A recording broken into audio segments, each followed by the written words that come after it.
informações relacionadas à soltura do Matheus Vitor, um empresário que foi preso no mês passado, acusado de agredir a estudante Vitória Soares, estudante de Direito. Agressão verbal, começou em um bar, depois terminou no apartamento dela, ele foi preso, aquela confusão toda. E o Raimundo Lima tem os detalhes. Mais uma vez, Raimundo Lima ao vivo. Raimundo, foram praticamente ali 2 casos em sequência.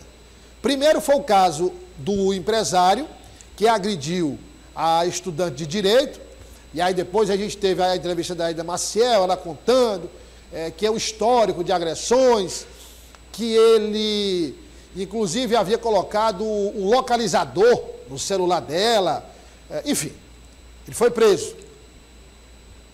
Depois tivemos o outro caso, também de um empresário, que desferiu 2 socos na Pâmela Xavier, que a Pâmela desmaiou. E aí, como eu conversava com o Raimundo no jornal Dia no Ar, na FM O Dia, não foi socos narrados por testemunhas, são imagens que mostram os socos, e ela desmaiando. Quer dizer, rapaz, parece que é coisa de boxe ali, quando você nocauteia um adversário. E aí a Pâmela, inclusive, divulgou fotos no dia seguinte, o rosto completamente inchado, por conta olha, Raimundo, nós jornalistas temos que manter esse distanciamento, mas a gente sempre discute isso, e é importante dizer que nós somos seres humanos. Eu sou ser humano, Raimundo é ser humano. Eu fiquei muito chocado quando eu vi a imagem da Pâmela no dia seguinte. Mas muito chocado, muito triste. Eu imagino a dor, e não só a dor física, mas a dor psicológica de ser agredida daquela forma. Bom, o empresário que agrediu a Pâmela havia sido solto. Agora foi a vez do outro empresário, Raimundo? Pois é, agora foi a vez do outro agressor, digamos assim, o Matheus Vitor, empresário Matheus Vitor, que tivemos informações da assessoria da Secretaria de Segurança que ele foi posto em liberdade hoje. Ele estava preso desde o dia 12 de maio, a agressão foi no dia 10. Para a gente recapitular, como você já adiantou, a Vitória estava num restaurante com ele tinha ingerido bebida alcoólica, os dois tinham ingerido bebida alcoólica, ele teria começado a ficar agressivo, ameaçou atirar lá no restaurante, ela decidiu ir embora num veículo por aplicativo, ele seguiu, foi atrás dela, e ela entrou no apartamento, ele tentou entrar, forçar a porta. Nessa história toda, a porta acabou batendo no rosto dela e produziu aquele ferimento que ficou aí nas redes sociais, na imprensa, todo mundo viu o rosto dela ensanguentado depois de ter sido atingido pela porta. Depois disso, ela prestou queixa na polícia e 2 dias depois, diante da repercussão do fato, o Matheus Vitor acabou sendo preso e tinha permanecido preso até hoje, quando foi posto em liberdade. Naquela época lá, a família da estudante já temia, porque essa não era a primeira situação de agressão.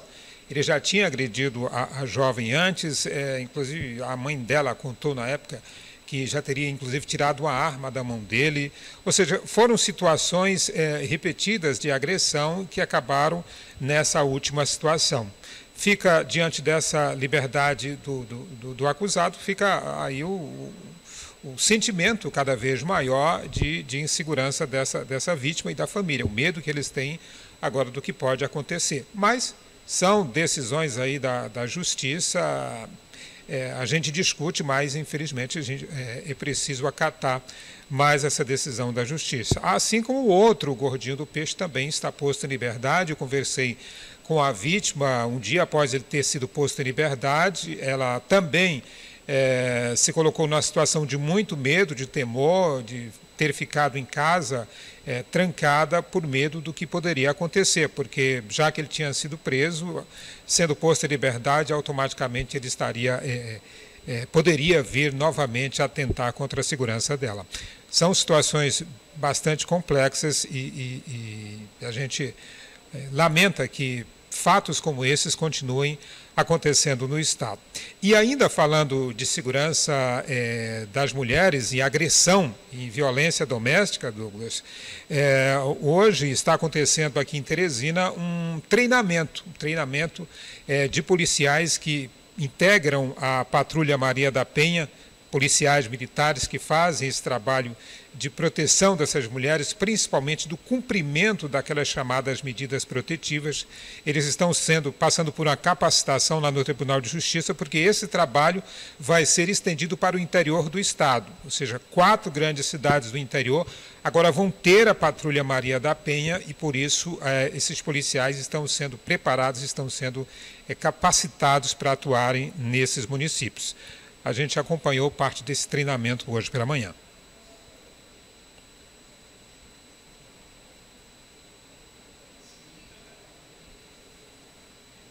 É que, óbvio, a liberdade dos dois não significa que o processo acabou. Os processos continuam, tanto de um caso como de outro. Eles ganharam o direito de responder, cada um respondeu o seu processo em liberdade. Agora, obviamente, foram estabelecidas medidas protetivas, tanto no caso da estante de direito quanto no caso da Pamela, mas elas já declararam, inclusive a imprensa, publicamente, que temem por retaliações, né? Tem medo, porque, embora existam essas medidas protetivas, mas é comum a gente ver que esses agressores sempre descumprem essas medidas protetivas e voltam a agredir. Porque a vítima sempre diz o seguinte: olha, não é importante, ali está registrado judicialmente a medida protetiva. Aí as vítimas sempre dizem assim: olha, um papel não vai me separar do agressor. Teresina não é Fortaleza, não é Rio Grande, não é Porto Alegre, entendeu? É uma cidade ainda que as pessoas se topam aí na rua de vez em quando. Os lugares que muita gente frequenta são os mesmos, então é normal você encontrar, né, em restaurantes, boates, shoppings, enfim, é muito perigoso. Agora, a violência contra a mulher, Raimundo, ainda, apesar de todo o aparato que se tem, tanto o aparato judicial quanto o aparato policial, ainda os números são vergonhosos, né, Raimundo? São vergonhosos, são preocupantes e é preciso, acima de tudo, é preciso mudar a mentalidade do homem. Claro, as mulheres têm que denunciar sempre, ao primeiro falar mais alto, a primeira manifestação de agressividade, elas têm que denunciar, sim, mas é preciso, acima de tudo, mudar a mentalidade dos homens. É preciso que os homens passem a entender que as mulheres não são propriedades particulares. São pessoas que têm que ser respeitadas acima de tudo e pessoas que têm que ser cuidadas. Enquanto não houver essa mudança de mentalidade, que é uma herança maldita do passado, digamos assim, esses casos não vão ser reduzidos e esse número vergonhoso não vai diminuir.